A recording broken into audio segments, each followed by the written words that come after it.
All organizations of political gatherings will now have to notify local police at least 3 days to the event, giving details of date, time, duration, and route of meetings in a bid to avert political hostility arising from heightening tensions.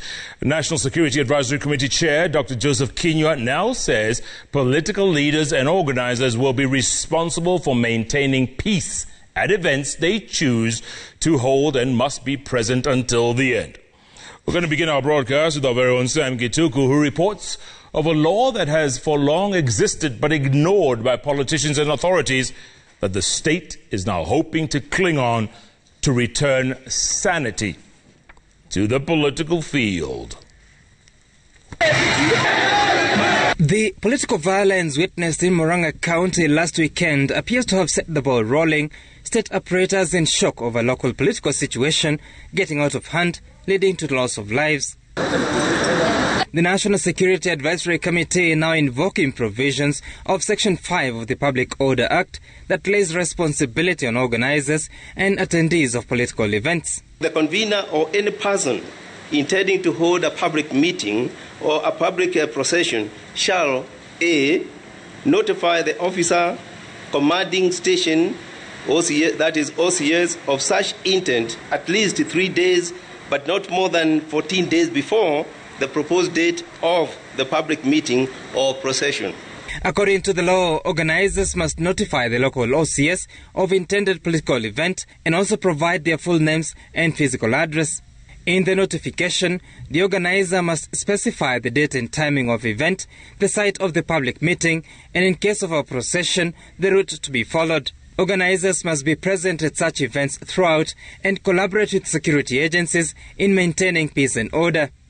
The Public Order Act also providing instances where a meeting may be denied. They include where previous notification had been served of a different meeting on the same day and location. A police officer of the rank of inspector and above can also cause a meeting to be stopped in instances where no notice had been served or where there is imminent danger of breach of peace. All persons who elect to address any public meeting and procession shall be bound by the legal penalties and obligations set out in Section 13 and Section 62 of the National Cohesion and Integration Act. At the time the political messaging is turning towards the 2022 general election, Kenya's committee is perturbed by a growing narrative that they say seeks to take advantage of vulnerability of the youth reeling from the effects of coronavirus pandemic.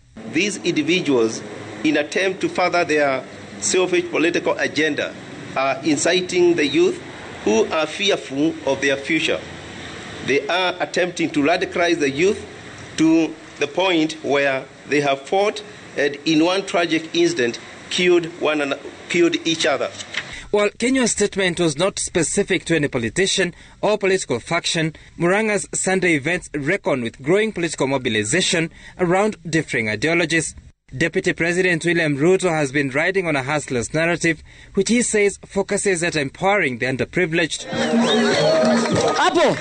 While politicians will now be under watch, ordinary Kenyans too have been warned. Civil responsibility prescribed to attendance of political events, social media users and media outlets. All social media users shall be held individually liable for all content on their social media profile pursuant to the National Cohesion and Integration Act, as read together with the guidelines on prevention of dissemination of undesirable, bulk, and premium rate political messages and political social media content via electronic communication network.